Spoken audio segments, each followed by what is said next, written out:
Hello friends, आपका स्वागत है आपके अपने चैनल के ऊपर। और मैं बात करूंगा आज आईडीएफसी फर्स्ट बैंक के रिजल्ट के बारे में। आईडीएफसी फर्स्ट बैंक के जो रिजल्ट है इस क्वार्टर के, यहाँ पे मैं दो बातें आपके साथ बोलना चाहूँगा। एक तो उम्मीद की जो किरण है वो जिंदा हो गई है दोबारा से। पिछले क्वार्टर रिजल्ट्स में भी मतलब ठीक थे रिजल्ट्स, लेकिन फिर भी कुछ डाउट थे। दूसरा ये कि यहाँ पर इस क्वार्टर के सबसे बेहतरीन रिजल्ट जो है, मुझे लगता है कि जब से आईडीएफसी फर्स्ट बैंक बना है, और आईडीएफसी फर्स्ट बैंक बनने के साथ साथ कैपिटल फर्स्ट के साथ जब मर्जर हुआ उसके बाद भी अभी तक की सबसे बेहतरीन रिजल्ट जो है उन्होंने पेश किया। और इसका सारा जो श्रेय जाता है वो असेट्स क्वालिटी को जाता है। और जो परफॉर्मेंस है ऑपरेशनली वो तो पिछले क्वार्टर में भी इम्प्रूव हो गई थी, लेकिन हमें ये देखना था कि असेट्स क्वालिटी इम्प्रूव होती है या नहीं होती है। देखिएगा, मैनेजमेंट अपने हिसाब से बात करती है, तो मैनेजमेंट ने बहुत सारी चीज़ें जो है अच्छे से आपको समझाने की कोशिश की है। मैं आपके साथ इस वीडियो में चर्चा करूंगा कि मुझे क्या चीज़ें काफ़ी अच्छी लगती हैं और कहाँ पे मेरे अभी भी जो है कुछ डाउट्स हैं।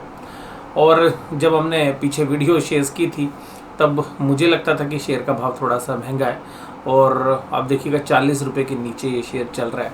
और तब हम जब पीछे चर्चा करते थे तो 50 रुपये से ऊपर शेयर था।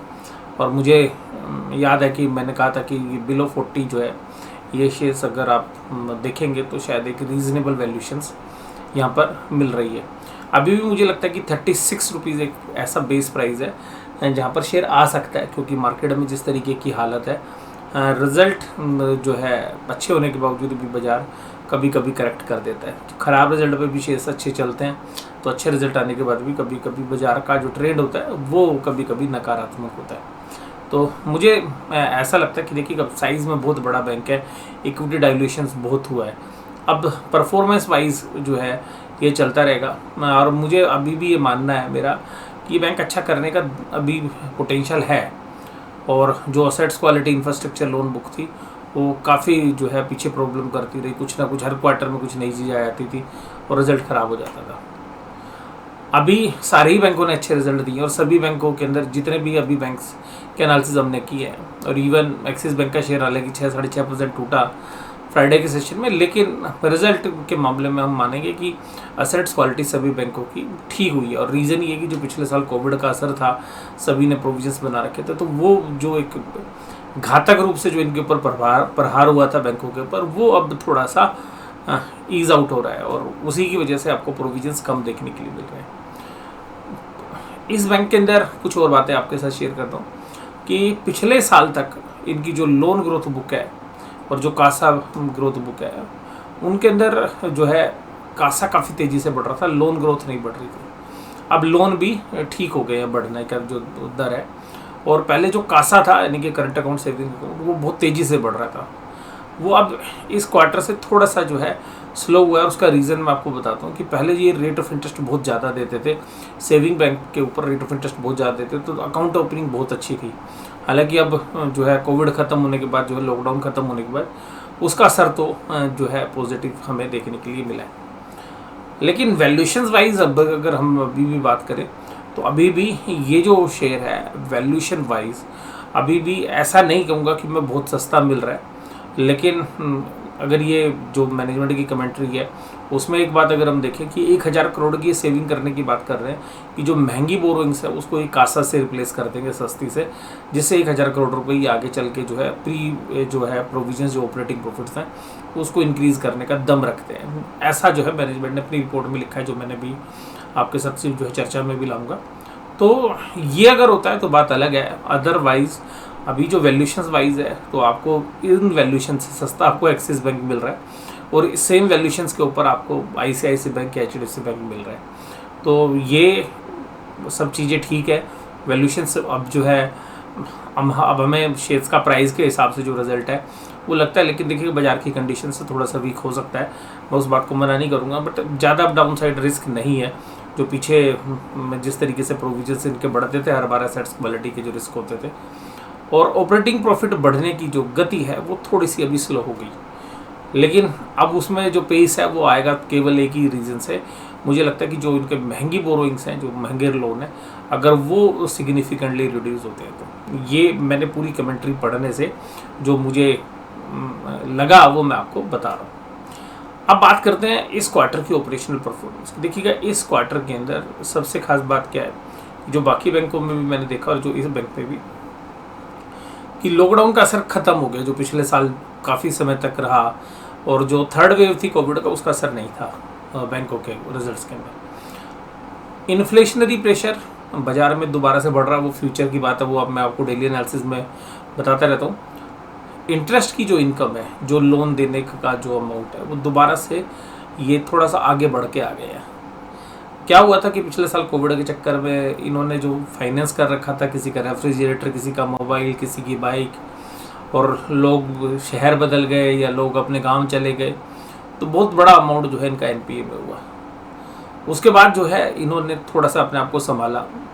अगर बात करें तो पीछे बहुत ज़बरदस्त प्रोविजंस इनके देखने के लिए मिले थे, और बैंक के अंदर जो है एक रिस्क देखने के लिए मिल रहा था। बैंक की जो ग्रोथ है, बैंक लोन देने में हिचकिचा रहा था अनसिक्योर्ड लोन में।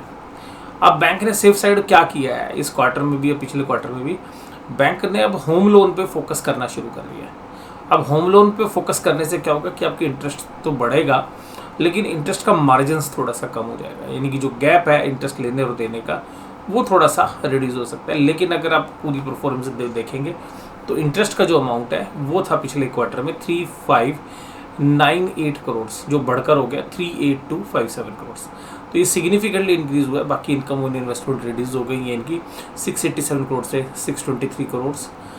उसी तरीके से interest on balance with RBI, जो मैं पिछले क्वार्टर में बोलता था कि पैसा जो है ये अपने आप नहीं संभालने की कोशिश करते हैं, आरबीआई के पास रख दिया, भाई अभी लोन नहीं बांट रहे हैं, तो वो इस बार आरबीआई से पैसा इनके पास वापस के लिए आया और लोन बांटना दोबारा से इन्होंने जो है अनसिक्योर्ड लोन दोबारा से भी जो है अच्छी तेजी पकड़ ली है। अदर इनकम का जो फिगर है वो 769 और 831 करोड़। तो कुल मिलाकर जो इनकम्स हैं, जो टोटल इनकम है वो तकरीबन 3% के आसपास जो है बढ़ी है। इंटरेस्ट जो दिया है वो अमाउंट जो है 1848 करोड़ से जो है बढ़कर 1884 हो गया है। लेकिन ये इतना नहीं बढ़ा है जितना हमें उम्मीद थी, तो ये भी काफ़ी उम्मीद से अच्छा है। एम्प्लॉय की कॉस्ट जो है वो थोड़ी सी मैं ये नहीं कहूँगा कि थोड़ी बढ़ रही है, पर सिग्निफिकेंटली बढ़ रही है। बट इसमें ब्रांच जो एक्सपेंड कर रहे हैं और जो अपने एटीएम बढ़ा रहे हैं, तो वहाँ पर जो कॉस्ट है वो बढ़ रही होगी 824 और 897। इसी तरीके से अदर एक्सपेंसेस भी इन्फ्लेशनरी प्रेशर से बढ़ रहे हैं। कुल मिला के इन खर्चों के सामने अगर हम प्रॉफिट्स को कैलकुलेट करें तो 783 से 839 करोड़ प्रॉफिट बढ़े। तो सिग्निफिकेंटली जो ऑपरेटिंग प्रॉफिट्स हैं वो बढ़े, और जो असली कमाल हुआ है वो हुआ है प्रोविजंस में, जिसके ऊपर सबसे ज़्यादा हमारी नज़र थी। 369 करोड़ के प्रोविजन जो पिछले बार 391 करोड़ थे, तो जिसकी बदौलत आपको जो ईपीएस है कंसोलिडेटेड बेसिस पर 0.57 हो गई है, यानी कि तकरीबन ₹2.25 के आसपास। अगर इसी अर्निंग को हम अगर जो है कैपिटलाइज करें और 4 क्वार्टर के अंदर, तो ये तकरीबन जो है ₹2.25 के आसपास आती है। तो शेयर सभी 18-19 के पी पर जो है आपको मिल रहा है। तो अभी ये पी रेशो के हिसाब से कैलकुलेट होना शुरू हो जाएगा, क्योंकि पीछे तो लॉस कर रहा था। तो यहाँ पर वैल्यूशन सब जो है रीज़नेबल है। लॉन्ग टर्म का व्यू हमारा यही है कि अगर जो महंगे लोन वाली जो बोरिंग्स है अगर वो रिड्यूस होती है तो फिर ये अच्छी ग्रोथ कर सकता है। और एक रिस्क देखिएगा हमेशा रहता है इस तरीके के बैंकों में, वो ये है कि कैपिटल रेज करने के लिए बॉन्ड का सहारा ले रहे हैं इस बार, तो ये बहुत अच्छा है। नहीं तो ये इक्विटी ले रहे थे, तो ये इक्विटी लेने की वजह से इनकी जो पिछले बार इक्विटी इन्होंने जो है तकरीबन ₹57.35 के हिसाब से शेयर्स इशू किए थे और 52 करोड़ के आसपास शेयर्स थे, तो उससे काफ़ी बड़ा जो है इक्विटी बेस हो गया। लेकिन अभी IDFC लिमिटेड के साथ अगर मर्जर होता है तो शायद इक्विटी रिड्यूस हो सकती है, तो वो एक पॉजिटिव साइन जो है इस बैंक के लिए रहने वाला है। तो यहाँ पर अगर हम बात करें तो ये जो इन्फॉर्मेशन है ये फाइनेंशियल 19 से जब मर्जर हुआ था, तो उन पैरामीटर्स पे तो देखिएगा सारी चीज़ें अच्छी नज़र आएंगी। बैंक सब कुछ दिखाएगा आपको, नेट इंटरेस्ट, कासा, तो वो सब चीज़ें अच्छी हैं। लेकिन देखिएगा इसी के अंदर मैनेजमेंट एक चीज़ नहीं बताता, पैट कितना है, पैट में कितनी ग्रोथ हुई, यानी प्रॉफिट आफ्टर टैक्स में। तो जहाँ पर वो मिस करते हैं वो चीज़ आपको नहीं बताते हैं, वो डालते ही नहीं है। अब यहाँ पर भी आप देखेंगे सारी चीज़ें जो अच्छी हैं वो सब डाल दी है इन्होंने। अब यहाँ पर ये पैट की फिगर अगर आप देखेंगे तो पैट की फिगर बता रही है कि profit after tax financial year में 68% रिड्यूस हुआ है। बट ये देखिएगा सब प्रोविजन असेट्स क्वालिटी की वजह से हो रहा है, और अब शायद असेट्स क्वालिटी जो है इम्प्रूव होगी, तो बाकी जो रेशोज़ हैं वो काफ़ी सिग्निफिकेंटली इम्प्रूव हो रही हैं। कैपिटल भी पर्याप्त मात्रा में इनके पास है, और अभी भी जो है इस बोर्ड मीटिंग के अंदर फैसला जो लिया गया है कि एडिशनल जो कैपिटल है, जो ग्रोथ के लिए कैपिटल चाहिए, वो रेज करने की जो है परमिशन जो है उनको मिल जाएगी शेयर होल्डर से भी। और अगर हम जिस अमाउंट की बात करें कि 1000 करोड़ रुपए जो नेट इंटरेस्ट इनकम में ऐड कर सकते हैं, वो कैसे कर सकते हैं कि जो इन्होंने महंगे बॉन्ड्स ले रखे हैं, तो जब इनकी मैच्योरिटी आएगी तो मैनेजमेंट कह रही है कि 1000 करोड़, इनका जो एवरेज रेट ऑफ इंटरेस्ट है वो 8.71% है। बट माय डियर, मुझे अब ऐसा लगता है कि ये शायद बेनिफिट इतनी जल्दी 1000 करोड़ रुपए नहीं आएगा इनके पास। और रीज़न मैं आपको सिंपली बताता हूँ कि जिस तरीके का इन्फ्लेशनरी प्रेशर इंडिया की मार्केट में भी आ रहा है, रेट ऑफ इंटरेस्ट इंडिया में ही दोबारा से बढ़ने वाले हैं। तो ये जो बॉन्ड्स इनके पास है ऑलरेडी, मुझे नहीं लगता कि बैंक अगले 1 या 2 साल में, देखिए मैच्योरिटी आ गई तो बात अलग है, नहीं तो इन बॉन्ड्स को अभी बैंक रखने ही वाला है। बेशक से मैनेजमेंट ने कहा कि हम इसको कासा से इम्प्रूव कर देंगे, लेकिन जब रेट ऑफ इंटरेस्ट बढ़ते हैं तो कासा की, यानी कि जो करंट अकाउंट सेविंग अकाउंट्स के बढ़ने की दर भी कम हो जाती है। और दूसरी बात ये है कि बाकी बाज़ार में रेट ऑफ इंटरेस्ट बढ़ जाते हैं, तो उस केस के अंदर अगर मान लीजिएगा यहाँ से 1% या 1.5% रेट ऑफ इंटरेस्ट बढ़ जाएंगे, तो बैंक इस बोरोइंग्स रेट के ऊपर भी कंफर्टेबल होता हुआ नज़र आएगा। तो मुझे ऐसा नहीं लगता सिग्निफिकेंटली कि ये जो रेट ऑफ इंटरेस्ट है, ये बॉन्ड्स हैं, बहुत जल्द ही रिडीम होने वाले हैं। बट हाँ, लेकिन 1000 करोड़ का तो नहीं, लेकिन आने वाले 1-2 साल के अंदर करीबन इसमें से 300 या 400 करोड़ के आसपास का जो बेनिफिट है वो आना शुरू हो जाएगा अगले 2 से 3 साल में। तो वहाँ से एक EPS की जो है ग्रोथ आपको देखने के लिए मिलनी चाहिए। इसके बाद अगर हम ब्रेकअप देखें तो अभी भी एक और जो रिस्क हमें लगता है वो लगता है कि देखिएगा 38% ऑफ रिटेल बुक केवल सिक्योर्ड है। तो अभी भी जो एक बहुत बड़ा अमाउंट जो है वो अनसिक्योर्ड लोन के रूप में है। बेशक से बैंक इंफ्रास्ट्रक्चर लोन को तो कम कर रहा है, लेकिन अभी भी जो रिटेल लोन बुक है वो उसके अंदर अनसिक्योर्ड पोर्शन बहुत है। मैंने जैसे भी बोला कि अगर मान लीजिए किसी ने मोबाइल फ़ोन फाइनेंस पे ले लिया, वो नहीं पे करता, तो आप उसके मोबाइल फ़ोन को कहाँ रिकवर करने जाओगे? उससे ज़्यादा तो रिकवरी की कॉस्ट हो जाएगी, मोबाइल डेप्रिशिएट हो चुका होगा। इसी तरीके से लैपटॉप्स हैं या मोटरसाइकिल्स हैं या जो ऑटो लोन्स हैं, तो उनके अंदर ये थोड़ा सा रिस्क है। इसी तरीके से कॉर्पोरेट लोन्स के अंदर भी देखिएगा, अब मोस्टली बैंक्स जो हम बड़े बैंकों में भी देख रहे थे, कमर्शियल लेंडिंग्स हैं या जो होलसेल बैंकिंग है उसकी तरफ बढ़ रहे हैं। लेकिन मेरी बैंक कह रहा है कि जी मुझे फोकस खाली रिटेल में करना है, लेकिन रिटेल में हमें जो रिस्क लग रहा है वो यही लग रहा है कि एक अनसिक्योर्ड पोर्शन में ज़्यादा है। अभी भी जो सिक्योर्ड पोर्शन है, home loan generally secured portion है, तो मोर्गेज हैं ये। अभी यहाँ पर जो अमाउंट है ये सिग्निफिकेंटली आपको इंक्रीज़ होते हुए नज़र आ रहे हैं 52%। लेकिन इसमें एक ही सबसे बड़ी दिक्कत है कि इसमें रेट ऑफ इंटरेस्ट काफ़ी कम होता है, बट एक लंबे समय के लिए स्टेबिलिटी जरूर मिलती है। अभी आपने देखा जैसे HDFC बैंक और HDFC लिमिटेड भी जो मर्जर है उसमें भी यही चीज़ निकल कर आ रही है कि HDFC लिमिटेड जो है जनरली HDFC बैंक में मर्ज इसीलिए हो रहा है कि उसको बेनिफिट हो जाए, और दूसरा HDFC बैंक को एक स्टेबल जो है अर्निंग जो है मिलेगी। लेकिन HDFC बैंक का जो नेट इंटरेस्ट मार्जिन है वो रिड्यूस हो जाएगा, तो NIM जो है नेट इंटरेस्ट मार्जिन वो रिड्यूस होने के चांसेस रहते हैं। तो इसको देख के ऐसा लगता है कि बैंक जनरली थोड़ा सा अपने आप को डिफेंसिव कर रहा है, क्योंकि जो कोविड से जो सबक मिला और बिल्कुल आप फुल फ्लैज जो है रिटेल को अनसिक्योर्ड लोन अगर बांटेंगे तो वो भी एक रिस्क हो सकता है। तो शायद हमें लगता है कि बैंक वहाँ पर भी जो है प्रॉपर्टी वाले लोन्स में भी देखिए 10% ग्रोथ है, और हाईएस्ट ग्रोथ इनकी जो है क्रेडिट कार्ड के बाद अगर हम देखें, या जो डिजिटल पेमेंट्स में जो गोल्ड लोन है उसके बाद अगर किसी हम देखें तो होम लोन के सेगमेंट के अंदर ही है। और जो साइज़ के अंदर भी एक साइजेबल अमाउंट जो है यहाँ पर। एक और अच्छी चीज़ जो हमें नज़र आ रही है कि जो डिजिटल लोन्स हैं उसमें काफ़ी अच्छी ग्रोथ है, तो ये जो है मुझे काफ़ी लग रहा है। हालांकि देखिएगा बेशक से NIM घटेगा, लेकिन जो है कुल मिलाकर जो डिजिटल पेमेंट्स के थ्रू जो ये ट्रांजेक्शन्स हो रही हैं वो शायद मुझे लग रहा है ज़्यादा अच्छी हैं। लेकिन अभी भी देखिएगा जो रिस्क है वो अभी भी मुझे असेट्स क्वालिटी पे अभी भी लग रहा है, मैं बिल्कुल श्योर नहीं हूँ, क्योंकि अभी भी जो लोन बुक है वो तकरीबन 36,000 करोड़ की है जो होलसेल बैंकिंग में। अब इसमें से पता नहीं कितना डूबेगा। अगर मैं ये नहीं कह रहा कि इसमें से प्रोविजन कवरेज रेशो काफ़ी अच्छी है, लेकिन मान लीजिएगा इसमें से अगर इन्होंने जो प्रोवाइड कर रखा वो 5-6 हज़ार करोड़ के आसपास है, और 5-6 हज़ार करोड़ रुपए और डूब गए तो फिर 1 या 2 साल और ख़राब हो सकते हैं। तो इस पर जो है हमें देखना पड़ेगा आगे चल के कि ये जो होलसेल फंडेड असेट्स हैं, अभी इसमें जो फंडेड असेट्स हैं तो फंडेड असेट्स में भी पूरा आपके पास सिक्योरिटी है या नहीं है, ये देखने वाली बात होती है। वो जो सिक्योरिटी आप रियलाइज़ करने जाओगे तो वो कितनी मिलेगी, तो इसमें से अगर कुछ भी जो है लॉस होता है तो वो एक चैलेंज इनके लिए हो सकता है। रिटेल एंड कमर्शियल फाइनेंस जो है उसके अंदर जो है ये एनपीए का टारगेट इन्होंने रखा है कि ग्रोस एनपीए 2% और नेट एनपीए 1%। अगर ऐसा होता है तो बैंक के लिए काफ़ी अच्छा होता हुआ हमें नज़र आएगा। और ऑपरेटिंग प्रॉफिट्स में ग्रोथ अच्छी है, नो डाउट। ऑपरेटिंग में तो शुरू से ये अच्छा कर रहे हैं, लेकिन सारा काम जो है असेट्स क्वालिटी में ख़राब हो जाता था। मुझे याद है कि एक क्वार्टर में गुडविल राइट ऑफ की, अगले क्वार्टर में कोई दूसरा लॉस हो गया, अगले क्वार्टर में कोई एक बड़ी पार्टी ने डिफॉल्ट कर दिया, तो जो जनरली आईडीएफसी फर्स्ट के थे। इससे पहले जो कैपिटल फर्स्ट जो कंपनी थी वो काफ़ी ग्रोइंग थी और बहुत अच्छा ग्रोथ करती थी, लेकिन जब से वो आईडीएफसी फर्स्ट बैंक के साथ मर्ज हुई है तो आईडीएफसी फर्स्ट बैंक का जो है चैलेंज मिल रहा था।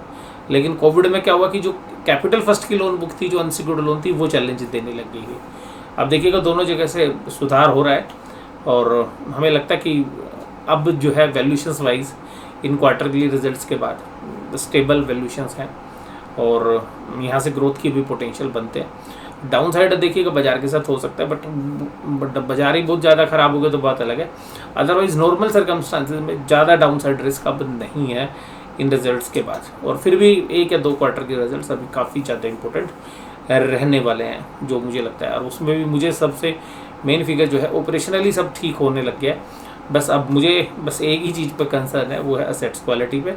और जो बाकी मैनेजमेंट कह रही है कि 1000 करोड़ रुपए का हम सेविंग्स करेंगे प्रॉफिट्स के अंदर, जो हाई रेट ऑफ बोरोइंग्स है उसको रिड्यूस करेंगे या उसको ख़त्म करेंगे, वो हम देखेंगे आगे चल के वो किस तरीके से जो है कंपनियाँ करती हैं।